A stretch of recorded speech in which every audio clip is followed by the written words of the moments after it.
का अड्डा में बहुत स्वागत। तपता हुआ मामला यह है कि फिर से आए हैं बागेश्वर।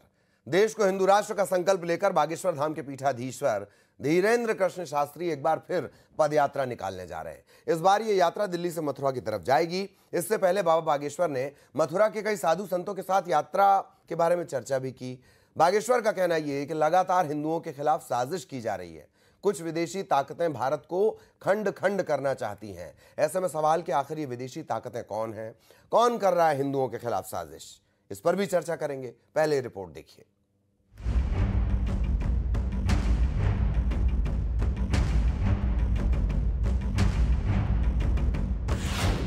बाबा का संदेश, हिंदू होगा एक। बाबा का मिशन, हिंदू राष्ट्र का परचम।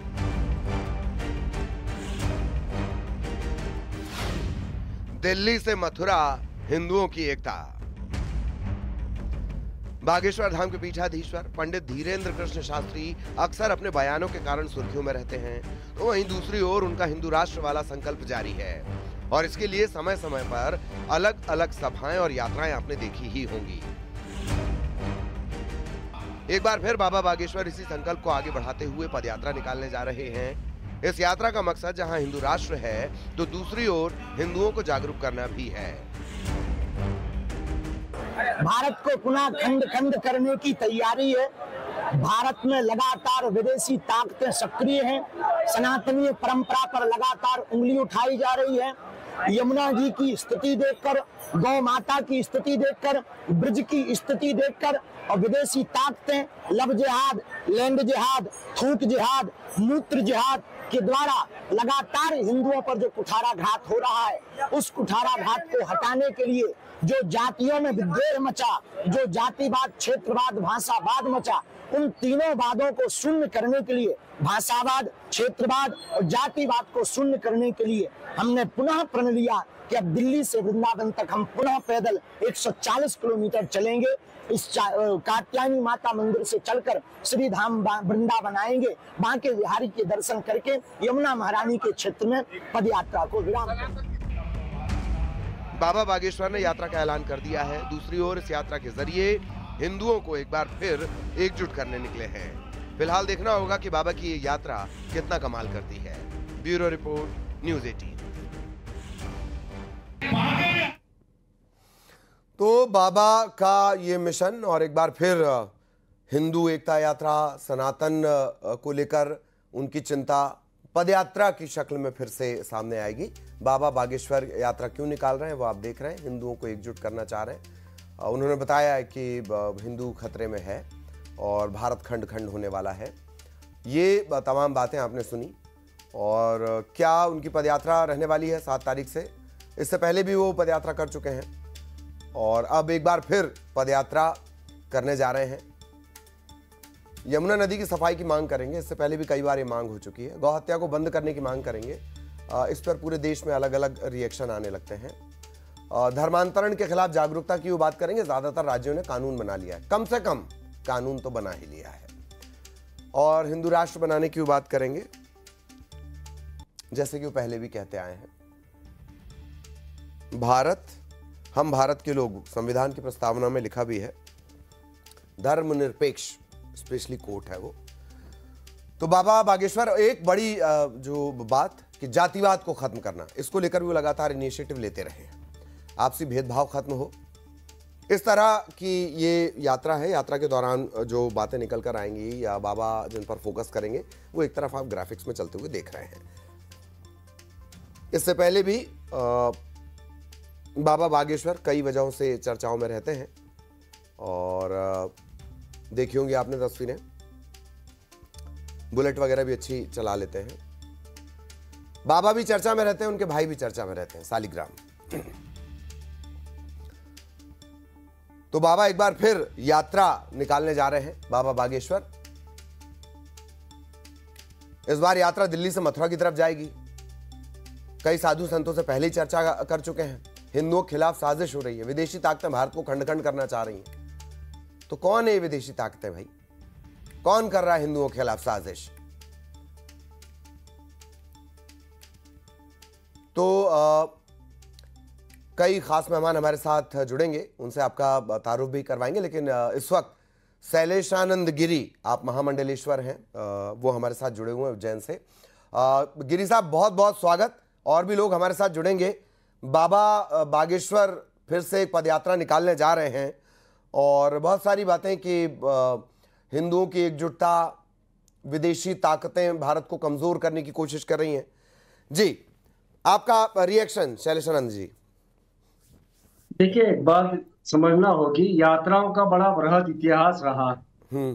ये जितनी भी यात्राएं हैं, इन यात्राओं को अब आदिकाल में देखें या हम आधुनिक भारत की सभ्यता या आधुनिक विश्व की सभ्यता में देखें तो मेसोपोटामिया की यात्रा जो होती थी वो आजीविका के लिए होती थी। उसके बाद में क्या हुआ, जब हमारे तन की शुद्धा शांत हुई तब मन की शुद्धा के ऊपर आए, आत्म की शुद्धा के ऊपर आए। यानी हमें ये प्रयास होना पड़ा कि कैसे भी करके ह्यूमन सिविलाइजेशन को हम किस प्रकार से उन्नत बना पाए। तो उसको उन्नत बनाने के लिए अनेक यात्रा, आप याद रखिएगा, हमारे यहाँ पर एक यात्रा हुई थी बाबा आमटे की, हमारे यहाँ सुब्बा राव जी की यात्रा हुई थी, हाँ। महात्मा गांधी की उसके पूर्व में हुई थी जी। उसके बाद में सुनील दत्त जी की सद्भावना यात्रा हुई थी। अब इस प्रकार की यात्राओं का बड़ा बृहद इतिहास है और उनके परिणाम निश्चय ही बेहद सफल होते हैं, क्योंकि आप देश काल परिस्थिति के अंदर जब ट्रेवल करते हैं तो उस समय पर वहां का साहित्य, वहां का वनस्पति, वहां का विचार, बिल्कुल सही कह रहे हैं उनको मैं आपके पास फिर से आऊंगा गिरी साहब, और थोड़ी सी वजहों पर जो वजहें बताई जा रही हैं उसको लेकर भी मैं आपका जवाब जानना चाहूंगा। इस वक्त वंदना त्रिपाठी जी में हमारे साथ जुड़ गई। वंदना जी का बहुत बहुत स्वागत। वंदना जी, एक और यात्रा बाबा बागेश्वर निकालने जा रहे हैं, आपका रिएक्शन। सम्मानित पैनल को नमस्कार, आपको नमस्कार, बाबा जी को प्रणाम। देखिए, सबसे पहली बात तो ये कि बाबा बागेश्वर हो या अभी जो महंत हमारे साथ जुड़े हुए हैं, ये सारे हिंदू धर्म के ध्वजावाहक हैं और हिंदू धर्म को आगे बढ़ाने का काम, सनातन को आगे बढ़ाने का काम, हिंदुओं को एकजुट करने का काम करते हैं। और जिस प्रकार से बाबा बागेश्वर धर्म यात्रा निकाल रहे हैं, मुझे लगता है कि हिंदू धर्म को लेकर बाबा ये कार्य कर रहे हैं और बहुत अच्छा कार्य कर रहे हैं, क्योंकि कहीं ना कहीं हिंदुओं को एकजुट करने का बाबा का प्रयास है। जी। और हर धर्म ने हमेशा वो कह रहे हैं कि भारत खंड खंड हो रहा है, मतलब खंड खंड होने की साजिश है, विदेशी साजिश है। तो आपको भी ऐसा लगता है वंदना जी? जी बिल्कुल लगता है। देखिए, लव जिहाद के जिस प्रकार से मामले भारत में और मध्य प्रदेश में आ रहे हैं और जिस प्रकार से आपकी सरकारों के रहते हुए भी आपको लगता है वंदना जी? अब तो मध्य प्रदेश में बड़ा सख्त नियम भी है।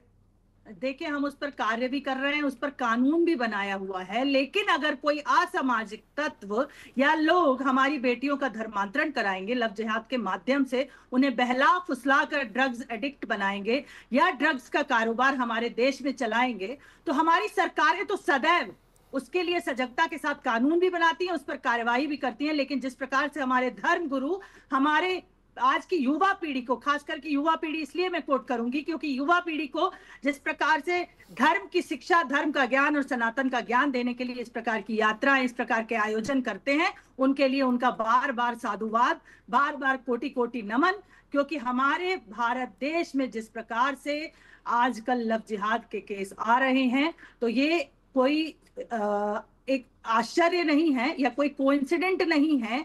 एक विशेष धर्म द्वारा, एक विशेष धर्म को टारगेट कर कर जिस प्रकार से हिंदू बहन बेटियों को बहलाया फुसलाया जाता है, उसके बाद उन्हें ड्रग की लत लगाई जाती है, उसके बाद उन्हें उनके साथ विवाह की साजिश रची जाती है और फिर उनका धर्मांतरण करा दिया जाता है।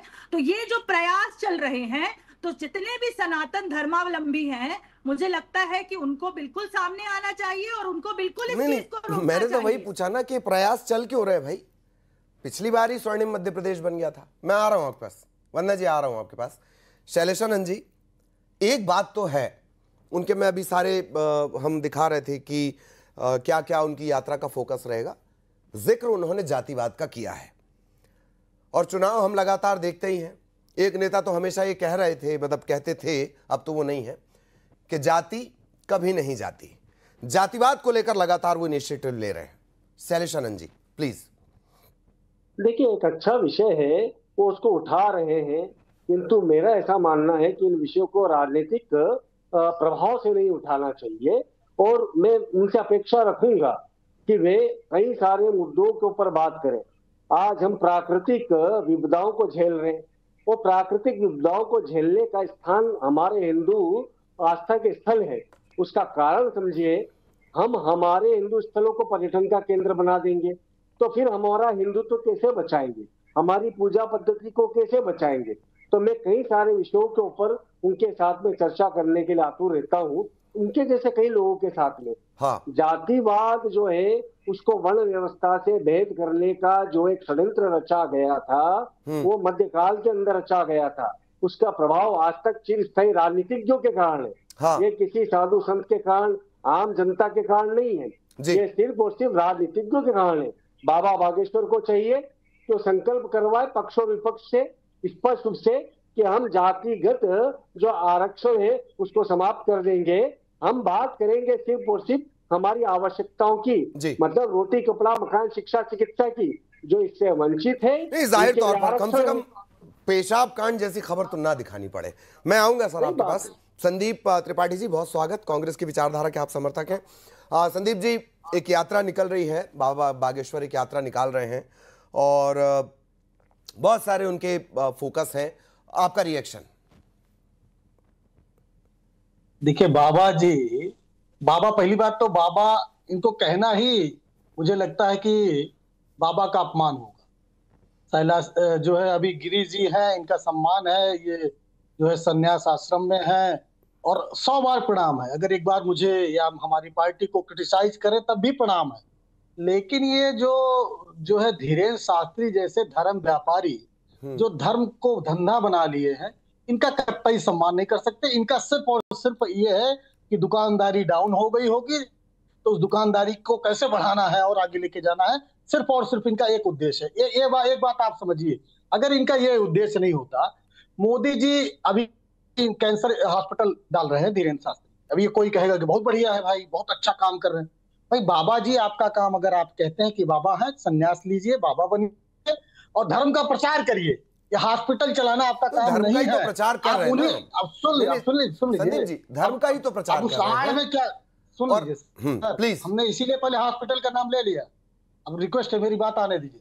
बाबा जी उन्हीं मोदी जी से कहते कि हमारे क्षेत्र में एक हॉस्पिटल दीजिए आप।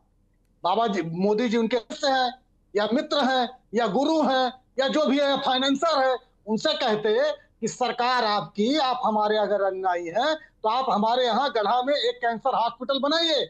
ये बाबा जी को हॉस्पिटल चलाने की क्या जरूरत है? तो ये जो धर्म के आड़ में संदीप जी लोग हैं, ये धर्म का नहीं कर सकते। ये तो काम करता है, महाराष्ट्र में मॉडल काम करता है, दक्षिण भारत में मॉडल काम करता है कि जो भी ट्रस्ट हैं, चाहे वो साईं बाबा ट्रस्ट हो, पुट्टपर्ती वाले साईं बाबा का ट्रस्ट हो, वो ट्रस्ट हॉस्पिटल चलाते हैं, लोगों को मदद मिलती है। संदीप जी, हमने यही कहा, मैं बाबा जी नहीं, अब किसी एक्सपर्ट की बात कर लीजिए, ये सारी चीजें सरकारों का काम है। अगर सरकारें आपकी विचारधारा के अनुकूल हैं तो आप उस सरकार को डांटिए, डपटिए, समझाइए, आदेश दीजिए कि ये काम जनता का आप करिए। आप ठेकेदार कैसे बन जाते हैं? ये आज ही एक बड़ा बढ़िया ट्रेंड चल रहा है। अब्बानी जी आएंगे, वो व्यवसायी हैं, लेकिन हमारी जनता का भला अब्बानी जी करेंगे, बाबा धीरेन्द्र शास्त्री जी करेंगे ना जी। आज सरकार जिसकी है, ये जिम्मेदारी उसकी है। और अभी कोई भाजपा की प्रवक्ता बोल रही थी, ये तो शर्म की बात है। इसके मतलब आप लोग नकारे हैं कि आपके समय में धर्मांतरण भी हो रहा है, इस तरीके की जो है गैर धार्मिक चीजें भी हो रही हैं। फिर आप हिंदू हृदय सम्राट बनने का ढोंग क्यों करते हैं? और आप हैं भी नहीं। सच्चाई यह है कि आज भारतीय जनता पार्टी से ज्यादा बड़ी धर्मद्रोही पार्टी कोई है ही नहीं इस देश में। हमने 16 राज्यों को रक्षा अधिनियम लागू किया, आप एक में भी नहीं, फिर भी आप हिंदू हृदय सम्राट है। राम मंदिर कोर्ट के आदेश से बना, चंदा संदीप त्रिपाठी ने दिया, आपने दिया, हम जैसे लोगों ने दिया, लेकिन मंदिर इन्होंने बनवाया। ये डकोलिया भाजपा को भी बंद करनी पड़ेगी। आपका जो काम है, आप अपना काम करिए। अब के लिए हमारे पर्याप्त, चूंकि आप देरी से आए, पर्याप्त समय मिला। वंदना जी से भी रिएक्शन लेंगे। वंदना जी प्लीज छोड़िए। हाँ, संदीप जी रुक जाइए, वंदना जी से भी रिएक्शन लेंगे प्लीज। देखिए, संदीप जी जिस प्रकार की बातें कर रहे हैं वो उनकी पार्टी के चरित्र में क्यों नहीं प्रदर्शित होता है? आपकी पार्टी का एक पार्षद धर्मांतरण के लिए 2-2 लाख रुपए देता है। इंदौर की घटना है, डकैत, जिसको डकैत नाम से जाना जाता है, वो धर्मांतरण का कार्य करा रहा है अनवर कादरी, और आप लोग कहते हैं कि आप सनातन के आप लोग धान खा सकते हैं, राम मंदिर का विरोध। अरे कौन नहीं है सनातनी? आपसे बड़ा सनातनी है, आपसे बड़ा सनातनी है।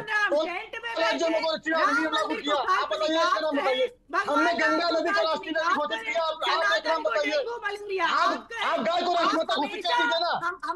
हमने गंगा नदी को राष्ट्रीय नदी घोषित किया, हम हिंदुओं के समर्थन में, आप गाय माता को राष्ट्रीय माता घोषित कर दीजिए। लव जिहाद में लिप्त पाए जाते हैं, आरोप लगा कर राजनीति करिएगा। नेता हिंदू धर्म को गालियां देते हैं, आपकी उसके बाद आप कहते हैं कि आप लोग हिंदू धर्म के रक्षक हैं। आरोप लगाने के लिए किया क्या? प्रधानमंत्री मोदी आपके कार्यकर्ता और विधायक के नाम पर बिजनेस करेंगे। चलिए संदीप जी थोड़ा विदेशी अभी हमें ऊर्जा बचा के रखनी भाई, बिहार चुनाव आ रहा है। वंदना जी, संदीप जी, चलिए संत के पास ही चलते हैं, थोड़ी शांति मिलेगी।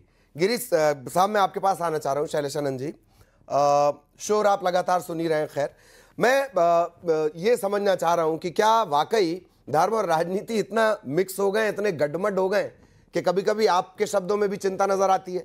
जी देखिए, चिंता तो है मुझे, पर ये सनातन का उद्भव काल है, इसको तो स्वीकार करना होगा। आज हम इतने बैठ करके इन विषयों पर खुल करके चर्चा कर पा रहे हैं जो आज से 15 साल पहले नहीं कर पा रहे थे जी। अब क्या है, मेरी चिंतन कहाँ पर आता है कि जो हम धर्म के आधार पर हम व्यापारीकरण या धर्म के आधार पर राजनीतिकरण, इनको हमें बेहद समझना होगा। इसलिए हमारे भारत के सनातन वैदिक हिंदू की एक परंपरा है शंकराचार्य व्यवस्था।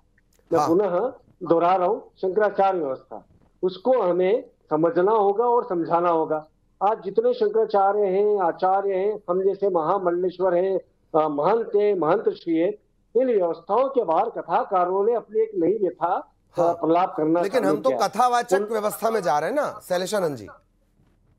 बोल रहा हूँ कि जो कथावाचक हैं उनके अंदर क्या है, अध्ययन ग्रंथों का तो है नहीं किसी वो वैदिक गुरुकुल के स्नातक है, नहीं वे किसी भी प्रकार के सनातन के परंपरा से जुड़े हुए। क्या होता है, परंपरा का एक अनपढ़ व्यक्ति भी जुड़ा हुआ होता है ना, तो सनातन वैदिक संस्कृति को वो संवाहक बन सकता है। हाँ। अभी क्या हो रहा है कि 14 साल में शादी करवा दो बच्चों की। अभी क्या हो रहा है कि ये वाली बात सरकार ने कही इसलिए हम कहेंगे, ये वाली बात विपक्ष ने कही इसलिए हम कहेंगे। तो ये कहीं ना कहीं प्रायोजित हो जाता है।